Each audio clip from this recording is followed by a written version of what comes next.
Welcome to chapters 21 and 22 of our Civil War unit, The South in Ruins and the Struggle over Reconstruction.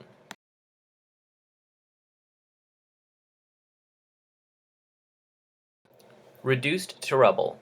Thanks to General Sherman's march to the sea, the South was in ruins after the Civil War ended. All of the buildings had either been burnt down or torn down by Union soldiers. One traveler remarked that the countryside looked for many miles like a broad black streak of ruin. Farms, fields, and railroads had also been destroyed, leaving many Southerners without food, clothes, and jobs. By the end of the war, 1 in 6 men who had volunteered for the South were dead. Many more were severely injured, some who would never be the same. 1/5 of taxes collected went towards artificial arms and legs for wounded veterans.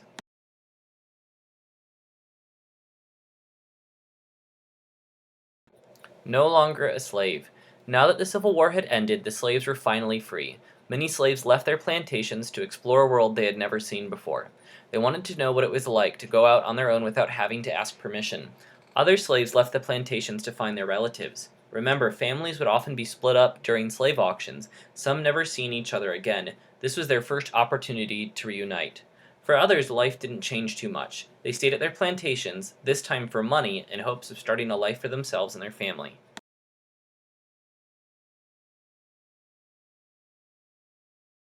The Freedmen's Bureau. On March 3, 1865, the Freedmen's Bureau was established with the passage of the Freedmen's Bureau Bill, a bill that was initiated by President Lincoln. It was created with the purpose of helping newly freed slaves find jobs and get back on their feet. It was headed by Union Army General Oliver O. Howard. It helped freedmen find employment at plantations throughout the South and managed employee-employer relations so the plantation owners wouldn't exploit them. It also helped to build schools for former slaves, creating over 4,000 schools. It was finally disbanded in 1872 under President Ulysses S. Grant. Lincoln had intended it to operate for only 1 year after the war, but it lasted much longer.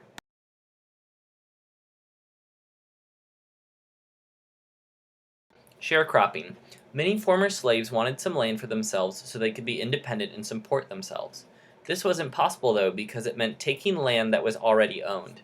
Former slaves worked their former owners' land, but they faced a major problem. No one had any money. In order to fix this problem, the system of sharecropping was invented. Plantation owners would give sharecroppers some land, seed, and supplies, allowing them to farm. The crops would then be shared between the sharecroppers and the plantation owners 50-50. Mostly former slaves and poor white families became sharecroppers.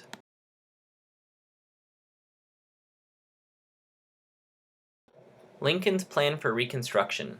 The end of the Civil War settled one great issue: the Union of States is permanent.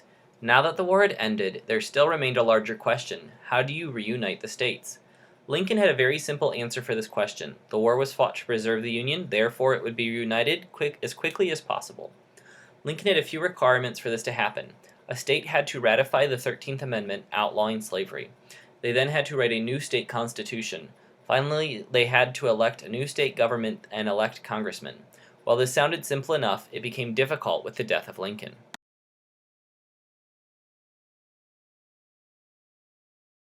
President Andrew Johnson. He lived from 1808 until 1875. He was born to a poor family in North Carolina and later moved to Tennessee to become a tailor. He lacked any formal schooling, but he managed to teach himself to read and write along with some help from his wife. He later served as a member of the state legislature, governor, congressman, and senator for Tennessee. While a Southerner and a former Democrat, Johnson believed in the Union and sympathized with the common man, making him an ideal candidate to balance Lincoln's ballot during the election of 1864, helping Lincoln win re-election.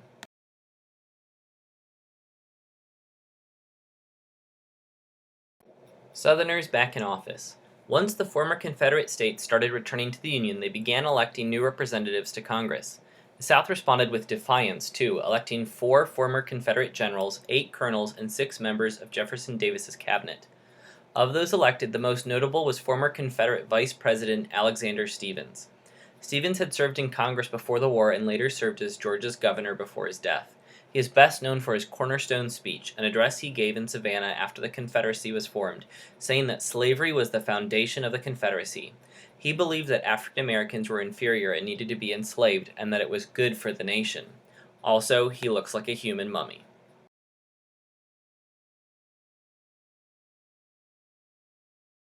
Radical Republicans. Opposing these newly elected congressmen were the Radical Republicans. They were called this because of their extreme views, not because they were awesome surfer dudes. This was a group consisting of many Republican congressmen who felt that the Southern states needed harsher punishments for their actions, arguing that it was the South's fault for all the death and destruction in the war.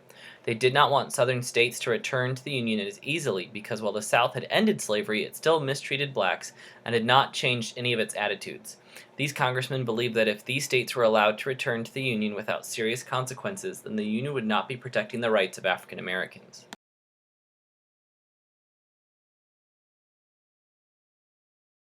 Congress versus Johnson. Radical Republicans began fighting against President Johnson on Reconstruction. Congress had to overturn a veto in order to pass their Civil Rights Bill, a law meant to protect the rights of former slaves.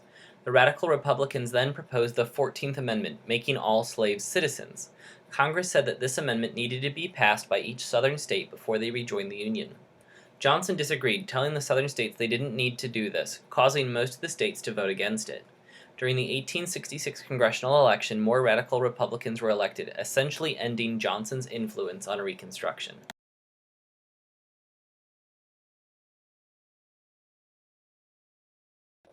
Summary. With the end of the Civil War, the country needed to work to reunite. Freed slaves were given new opportunities, but disagreements between Congress and President Johnson and resistance from Southerners made the process difficult. Please make sure you have all the terms and the summary written down.